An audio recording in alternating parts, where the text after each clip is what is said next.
Hi, Mia Saenz here. I wanted to share with you, I really love this episode with Julie Loar. She's a great astrologer, very, very clever, right on about her stuff. And also, she's the author of Goddess for Every Day. She really, really knows her stuff. So I hope that the slight glitches that are in here where the frames jump a bit here and there don't disturb you too much. And I guess this is your motion sickness warning. No, it's not that bad. I'm just teasing. But I'm so excited to share Julie Loar with you. So enjoy it. And if you need to just listen to it instead of watching as well, please feel free to do that. Thank you for joining us.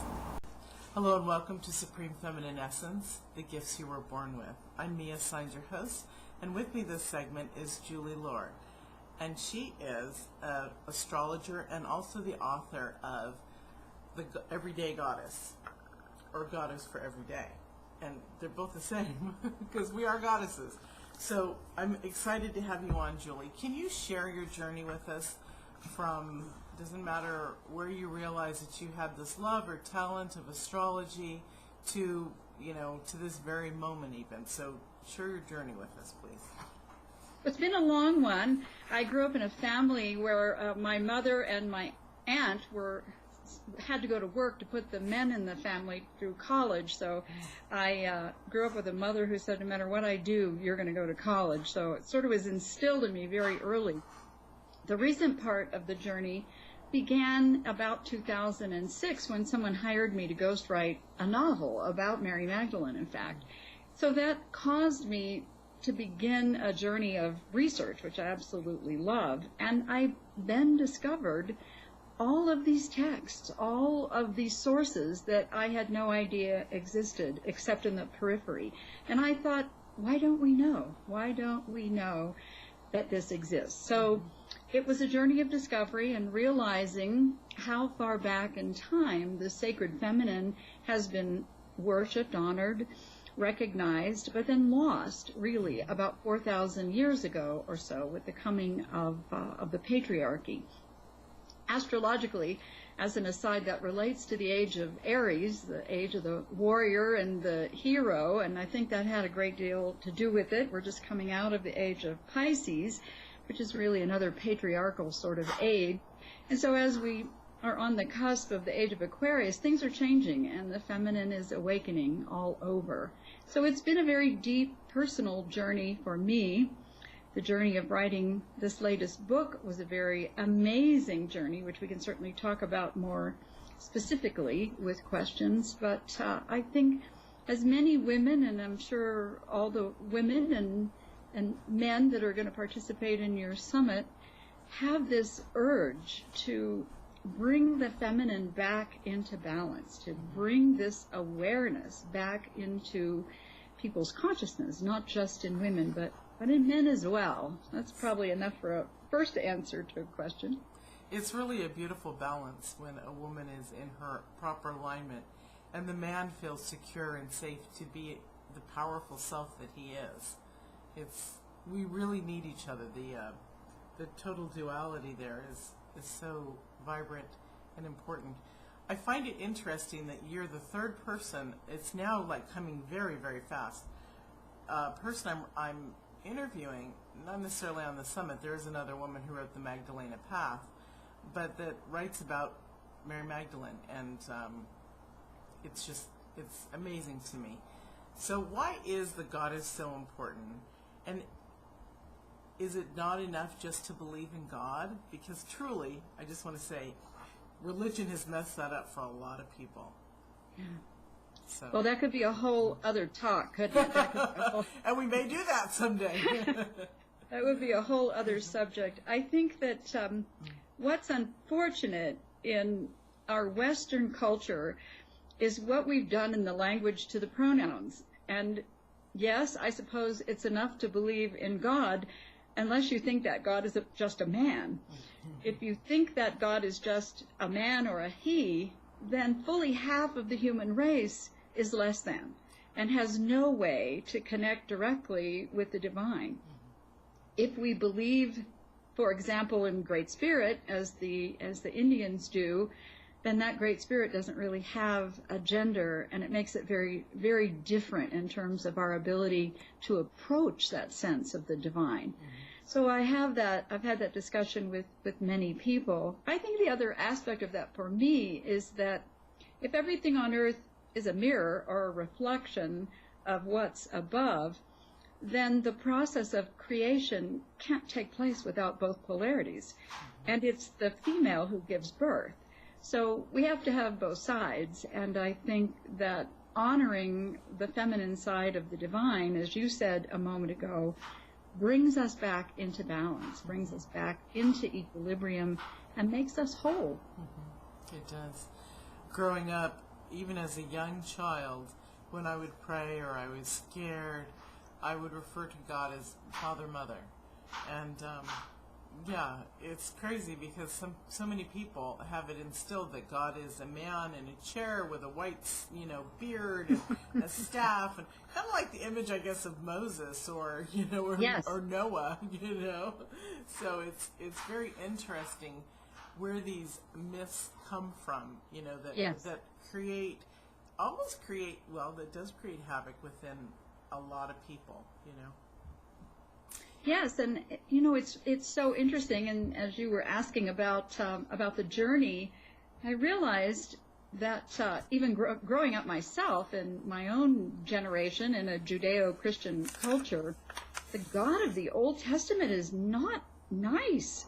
And even in the New Testament, growing up, I always wondered, why would a God who's supposed to be loving send his only son to be brutally murdered on behalf of...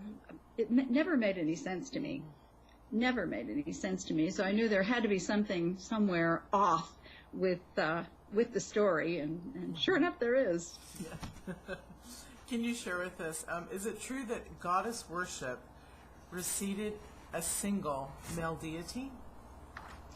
Absolutely. My research indicated the oldest form of a deity worshipped on earth is a great bear, a great mother bear goddess, dating back to about 70,000 years ago, 75,000 years ago. After that, the oldest form that anyone has found is the figure called Venus of Willendorf, that's about 40,000 years old. And there are more, but some of the earliest forms of worship, the earliest forms of representation of a deity are a great mother. And it was back in time when societies were more agricultural.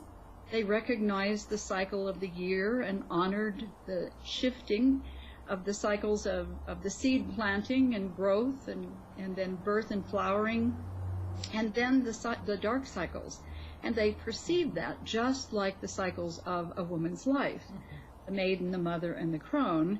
And so, yes, it was a great mother who gives birth to all her children, who was worshipped for many thousands of years before this idea of a solitary male god who, as you say, sits up there in a distant throne and sort of hurls lightning bolts. That's so funny. It's funny. It's like, wow, they found life 75,000 years ago. The Bible only goes back so far, It's really, Yes. It's really, really funny to me, and it's totally amazing when we're able to just step out of, and believe what you want. It's okay. It's absolutely all right to question everything and to believe different things, but to see what's coming out now from what we were taught, it's almost like being on a different planet. It's totally, life is like, wow, it's really bigger and vaster than what we were told as little children. And of course that's because of our puritanical upbringing in this country, and in other countries they have their beliefs, and so it's very interesting what religion does to the everyday goddess. Yeah, it's so true, and it's so sad, really. The word religion comes from a root that means to bind up, and I think that the idea was to sort of unite people with a common belief. But unfortunately, in the past 2,000 or 4,000 years, it's it's become violent. We've lost touch with the earth. That whole disengagement from, I believe, the feminine side of God. I know I'm certainly not alone in believing this, but it's like we've had a rupture as a species of the mind and the heart, and that needs to be reunited, that sense of who we really are as a species and what we can be, instead of the mess we're making of things in many places right now. Yeah, it's amazing. So what did prompt you to write this book? Well, as I mentioned, I got hired to ghostwrite a novel, and through that process I found all of this rich heritage that I had no idea existed, and I sort of caught fire, Mia. I wanted to share it with other women. So I love research, so I started on this massive research project and then discovered there are literally tens of thousands of goddesses from every single culture on Earth. A lot of them have similarities, and so I wanted to share it, and so I got the idea, inspiration really. The whole way the guidance worked for me in this process was miraculous. So I wanted to include goddesses from as many cultures as I could. I didn't want them to be so obscure that if someone had a goddess on their birthday that she couldn't find who it was. So I tried to pick ones that people could find more about, but I was just literally bursting with the need, really, to share what I had learned myself, because it was so empowering for me. It's wonderful.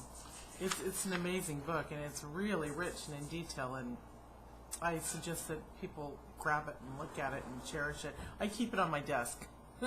It's with my goddess cards, too. Oh, that's great. Yeah. Sometimes we have to have a part of self-love, being feminine. Even though this is a business that I run, it also happens to reflect my essence, my aura. I have, it's funny, this is my coaster on my table, which is a geode, a sliced geode. So it's a coaster to protect, I have a glass wood table, so to protect the wood. We need to embrace ourselves with all these little things, and so even keeping goddesses for every day on your desk, or where you can just grab it and enjoy it, is awesome. And I didn't mean to promote your book like that, but but I did. That's okay. But that's okay, I did. Okay, so how did you decide to arrange the goddesses in the story? Of course, they're based on zodiacs, but you also did it according to days too. Can you share that? I also want to say, I find astrology amazing. I've gotten really into numerology because one of my best friends is a celebrity numerologist, and so now that I'm realizing how much in alignment the planets and our universe really is, I understand numbers throughout numerology, and our universe is a numerical code, and we hear sound and all this stuff, and it's all numbers, math, music, it's all numbers. So now I'm really curious and interested. Plus, the numbers also have to go along with astrology, because it has to be balanced with the planets, because if they're too close together, they're going to pull and smash each other and destroy. So, all right, enough of me as little mind-going excited. That's exactly right. And again, that's way beyond the scope of the question that you asked me, but just as an aside, there's a wonderful little book called, I think it's called The Book of Coincidences. And he does a wonderful job of showing the mathematical relationships with all of the orbits of the planets. Venus, for example, has an orbit that over a period of years forms a 5-pointed star in the heavens. And as we know, the 5 is, I wrote a whole article about that. It's fascinating. And Venus is morning star and evening star. As you say, literally everything is based on number, and astrology is as well.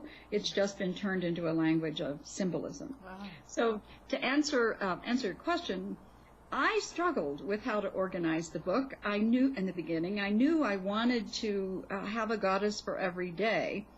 But in the beginning, I thought, well, I wanted to do something that seemed more feminine, like organize it according to cycles of the moon or something.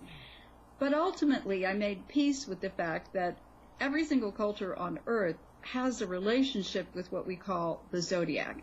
And in fact, the zodiac has been called the girdle of the goddess because it represents the heavens. So knowing, when I finally made peace with that I wanted to do it according to the zodiac, then I began the process of finding goddesses and seeing how they fit in the signs. That was number one. And then, of course, it was fairly logical to place the maiden goddesses in spring, the mother goddesses in summer, and the goddesses of harvest in fall, and the wise crones in the dark time of the year. And so it's arranged by that as well. And it was such an interesting process. Sometimes they would speak to me, and sometimes they would move and somehow say, no, I don't belong here. I need to go over here. And I do a little more research and realize, oh my gosh, that's absolutely right. And along the way, I sort of created, or was inspired to create, a zodiac of goddess signs. Yes. Signs that actually related to the divine feminine. For example, Aries is the Cretan axe and Libra is the dove. And those were inspirations too. Those are all feminine symbols, very ancient feminine symbols that spoke to me in their alignment, looking at the zodiac in that way. So in a way, it created itself. So, would you like to share with us, your scheduled date to air is July 1st, which is a Tuesday. Would you like to read what Tuesday, July 1st would be? I would, and that is actually a beautiful synchronicity because although people always ask me if I have a favorite goddess, it's really hard because they're all so different. I suppose there are some that inspire me more, some that maybe sort of intimidate me more, but the goddess of this day is very special to me. Her name is Rhea. Her name means flow. She was a Titan goddess that preceded the Olympians, and her archetype is really the antecedent of what became Saturn, Father Time. It was really Mother Time in the beginning. She's the one who carried the sickle of the harvest and was responsible for the principle of the time. And as you probably know, by the time of the Greeks, many of the gods hijacked the power from the earlier goddesses. So Rhea's day says, she is an ancient mother goddess and queen of the Titans who lived in the golden age that preceded the Greek Olympians. She is the daughter of Gaia, the earth, and Uranos, the sky, and she is the mother of Demeter. Her name means flow, and the sensation of menstruation and the waters of birth. Rhea is also considered to be the great mountain mother of Mount Ida in Crete. One of her symbols is the swan, because it is a gentle creature, but also a formidable guardian and opponent. In later Greek myth, Kronos was her brother, and he became her consort, which diminished her status. The Romans knew her as Magna Mater, which means great mother. In Cretan ancient myths, she had no consort. In fact, Rhea was Mother Time herself, who ruled alone, and it was she who wielded the sickle of the moon that was later appropriated by Father Time. Like Cybele, Rhea was pictured on a chariot drawn by 2 lions, which hints at her antiquity from the age of Leo. Rampant lions often flanked her statue at the entrance of ancient cities, and her contemplation is, I glide through this day as serenely as a majestic swan on a still lake. That is so beautiful, because for me, I always refer to the flow being the energy that we are as souls and spirit with the divine, and when we're in the proper flow, everything flows beautifully. I love that you're going July 1st. Woohoo! That's awesome. Thank you. That's awesome. Thank you.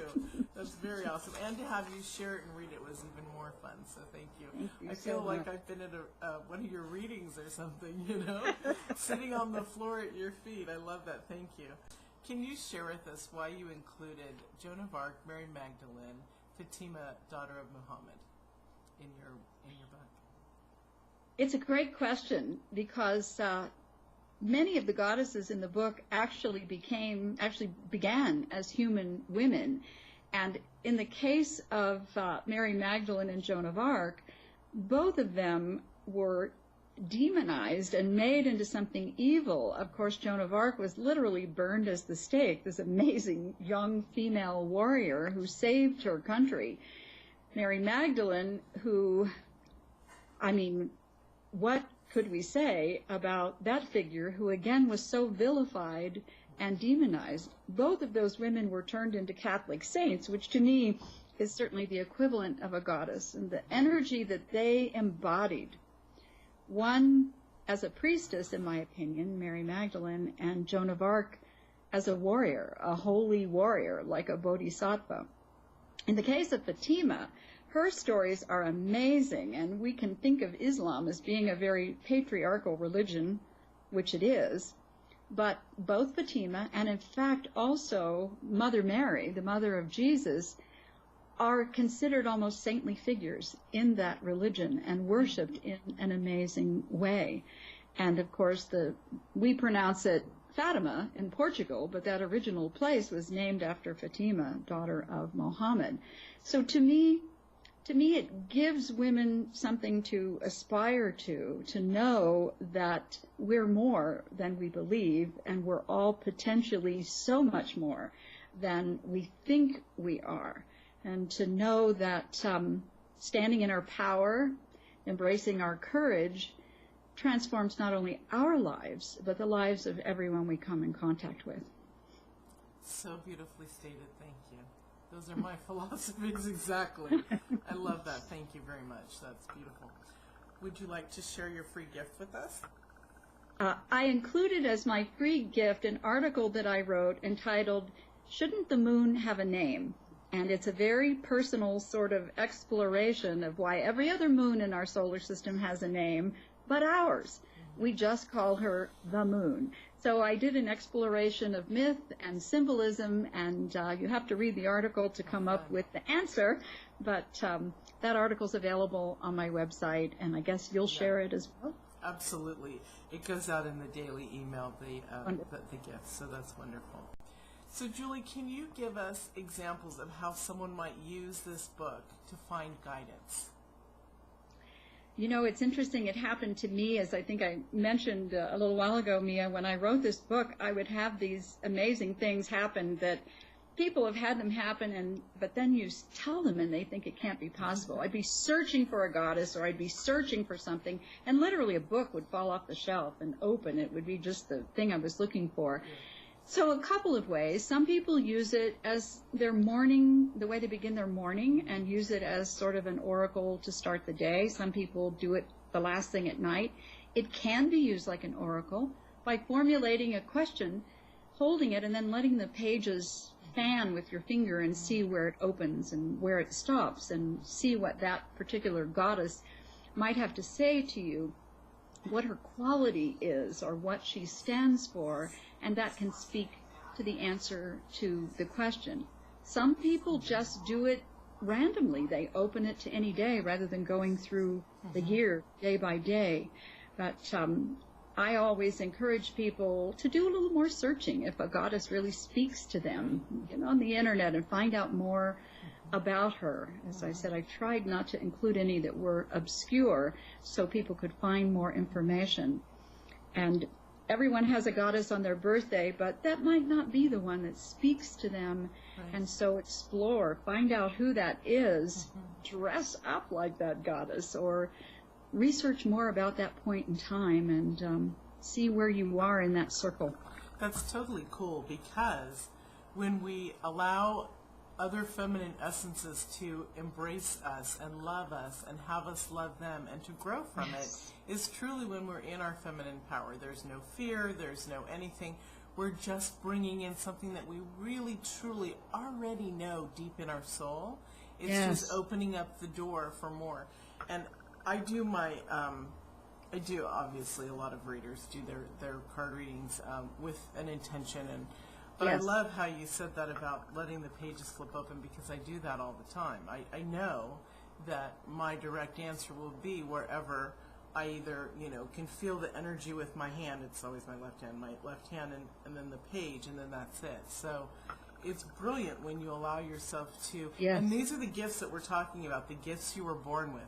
The gifts you were born with is your spiritual intuition. They call us mystics, and a lot of people are like, what's a mystic? That's so spooky. You're a witch. No, mystic is the spiritual side of who we truly are. It's not under this veil that is over us that keeps us going to work every day, living the ho-hum life. It's the special things that make us feel in our full essence, either as a man, if you're a man, in your masculinity, or feminine as a goddess in your feminine sense. To embrace those, whatever they are that stir your soul, is totally cool. So I love that. Thank you. And Okay. it's like a remembering process, isn't it? It's It like is. uncovering things that have somehow been covered over with almost cement, and then it breaks through, and these rays of light come out to reveal our radiance. The more we have the wonder and courage to do that. Exactly. It's incredible. It really is. Okay, so unfortunately we are out of time because these interviews, people like 30 minutes instead of 45, but that's okay. Yeah. So share with us, honey, something that's moving from your heart right now to the audience.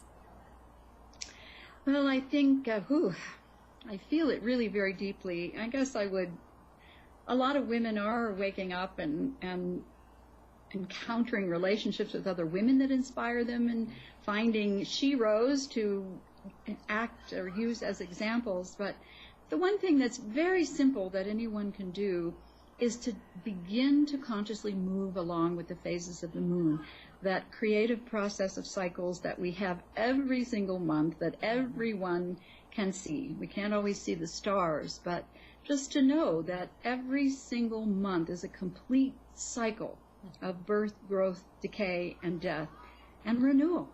And we can embrace that and accept it, and know that our whole life is that process over and over again. That's lovely. Thank you. Thank you so much, Julie, for joining us. This was totally awesome.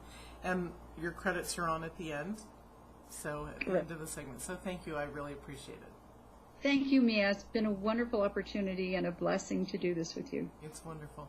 And we'll see you all in the next segment. Thank you for joining us.